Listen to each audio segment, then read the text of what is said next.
Welcome to Wealth Coffee Chats, folks, for your daily live updates. Get the most out of today's episode by participating in the chat. Make sure you ask some questions, be part of the conversation, have a bit of fun, grab a coffee or a tea, take some notes, and get ready to start your day, folks. Quick few housekeeping rules, though. No spamming, no advertising or self-promotion in the chat. That's not on. Be kind and respectful to everyone when participating. And most of all, have a good time. Real estate investing can be your biggest asset. It also can be your most expensive asset when it comes to getting it right or getting it wrong, folks. It can be time-consuming, stressful, and that's why here at Positive, we have what's called a 6-star team, a full-service team that provides integrated wealth and property investing solutions and services simply designed to help you progress towards your goal of passive income through your property portfolio, folks. Make sure you check out our other podcasts on the Positive Mentor Network. Not only is there Wealth Coffee Chats, there's the Urban Property Investor. Drops every Wednesday with straight talking investing strategies and lessons with Sam Saggers. Property Investor Tales. This is where our clients, you guys, share real life stories from property investing, hosted by some of our advisors and strategists. And that's done every fortnight, dropping every Monday. Wealth, Wine and Wisdom, folks, that debriefs the week that was in the world of finance and property, hosted by yours truly, Jason Witten and Andy Fenton on Fridays. Hey, good morning, folks.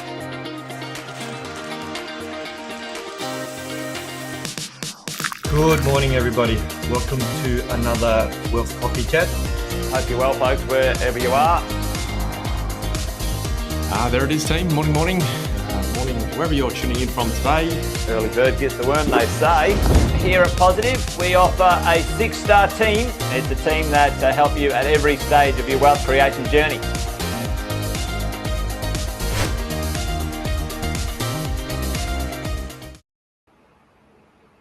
Good morning, everybody. Welcome to another Friday edition of Wealth Coffee Chat. Why don't mortgage brokers play hide and seek? They can't stay hidden. They always disclose. I hope that everybody's had a wonderful week. Some news this week. Inflation is actually, the underlying inflation rate has come down to 2%. Fingers crossed, we're going to get this rate cut in August and we're all going to be able to borrow more money and actually have more money in our pocket. Some other news this week was that CBA have removed LMI for a few of their professionals. Now, they've always had the policy in place. However, there's been some tweaks, which has obviously helped more people, more customers be able to access these LMI waivers. First group of people, first group of professionals are pharmacists with a minimum income of 150K. That minimum income has actually reduced to 100,000. That enables more pharmacists to be able to access that. For medical professionals, interns or doctors in supervised practice, so these are great for junior doctors, they will now have access to the LMI waiver. Banking professionals used to have to get their salary credited into a CBA account. That's no longer required. So that restriction has been removed. And in the introduction for judges and magistrates, they now qualify for the LMI waiver, and the evidence that the banks are using are either pay slips, tax returns, or appointment letter. So some great news for those professionals. If you fall into any of those categories, have a chat to us or your broker to see how you could how you could get your LMI waived with CBA, and also to check if it's also available with any other lenders. Now, my question that we often get asked is, how has my borrowing power increased in 2025? Now, for those who don't, I'll provide an explanation. So what is actually borrowing power? So borrowing power is how much a lender will let you borrow to purchase either a home or an investment property. Now, some other words that get used a lot is borrowing capacity or servicing. How is this calculated? There are three ways that this income is actually calculated. Number one is your income. Number two is your expenses. And number three are any other debts that you have that need to be continually paid alongside the new loan that you're taking out. Now, there are scenarios where it's possible to refinance these debts into your home loan. And by doing that, you will actually increase your borrowing power.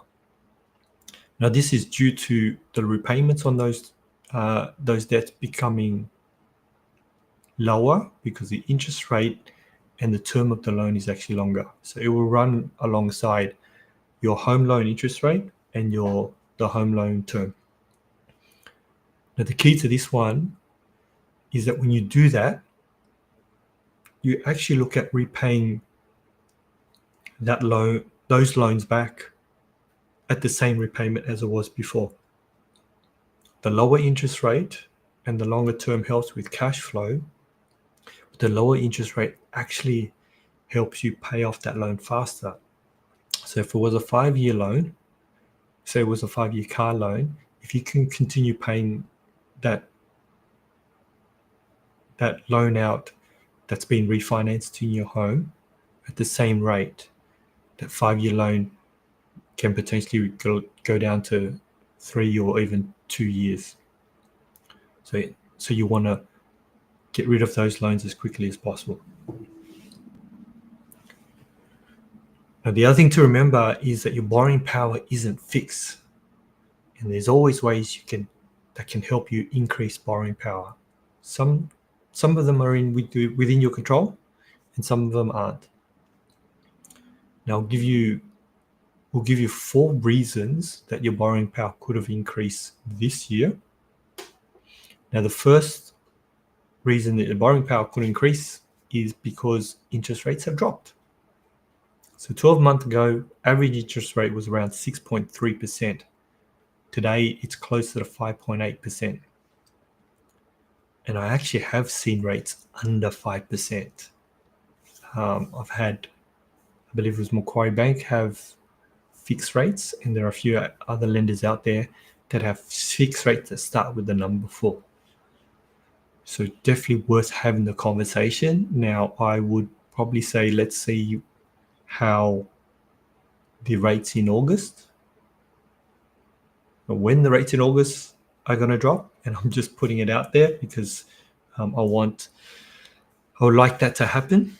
But when rates in August drop, that would probably be a good time to also assess whether a fixed rate could potentially be beneficial for you. When we talk about fixed rates, we want to make sure that the potential of rate drops between now and the end of your fixed rate isn't going to be higher than the potential variable rate drop over that same period. Now, with interest rates dropping, what that means is lower monthly repayments on those loans. So on an average, after the last 2 rate cuts, for a single person, for a single borrower, we're looking at almost $23,000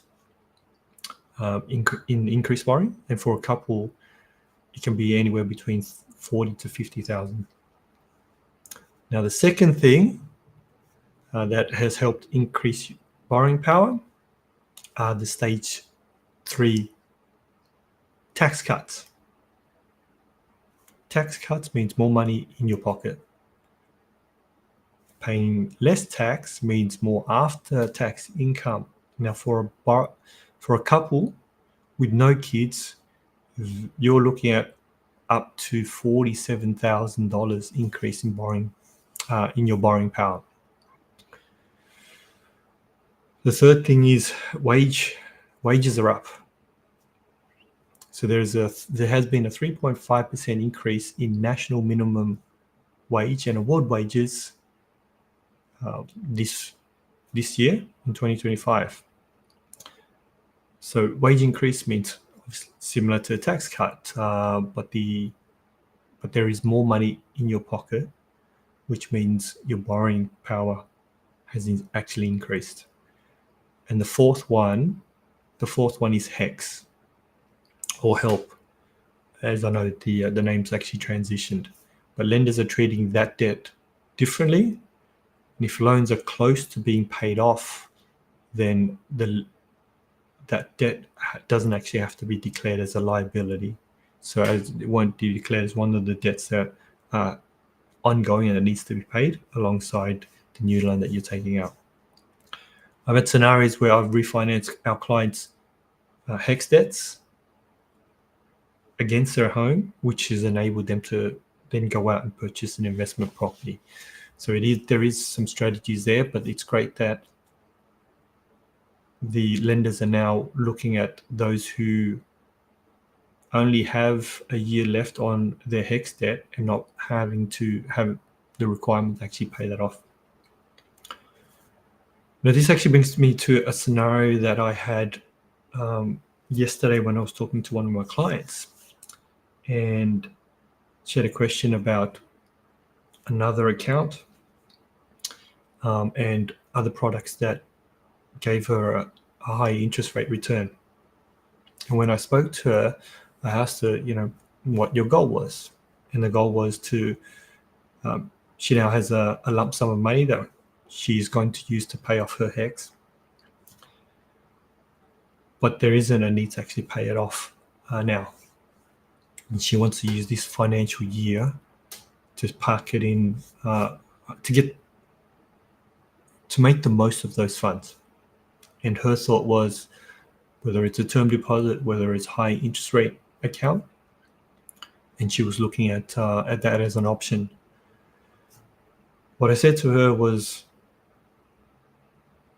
when you're looking at either your term deposit or a high interest rate account, you're looking at the difference between the rate that they're offering and your home loan rate. But the other thing you actually need to factor in is that the income that you receive, because it's treated as income, the return on your term deposits and the interest you receive actually adds to your taxable income. So now you're receiving this money. The interest rate may not be as high as your home loan, and you're also paying tax on that money that you're receiving. Now, she had an offset account, so I said to her, any money that you have, whether it's bonuses, whether it's tax refunds, whether it's these funds that she's coming to be able to help her to be able to help pay off the HECS debt. If you have a home loan, you park it in the offset. You want to make sure that that money is working to reduce your home loan debt, because we're going to use the word considered a bad debt. There's actually no benefits around having that particular debt. Now, I've spoken about previously, but once your offset account has a certain amount, we can then look at other strategies like debt recycling, which means now the interest on that portion of the loan can actually be used to reduce the tax and unlock your potential to purchase another property, which will help accelerate how fast you can pay off your home. Because if you've got negatively geared property, it means that your tax rate has come down, more money in your pocket.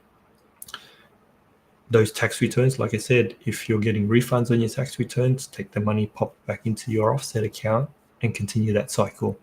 And it'll accelerate how fast you actually pay off your home loan by using these other vehicles as well. Hope that's been informative. I wish you all a wonderful Friday and an amazing weekend. And I look forward to catching up with you all next week. See you guys. Thanks for watching another episode of Wealth Coffee Chat, folks.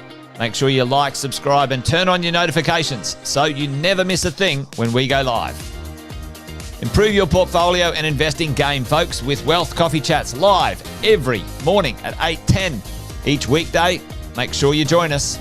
Previous episodes are also available wherever you get your podcasts, folks, as well as our other podcasts from the 6-Star team here at positivementor.com.au.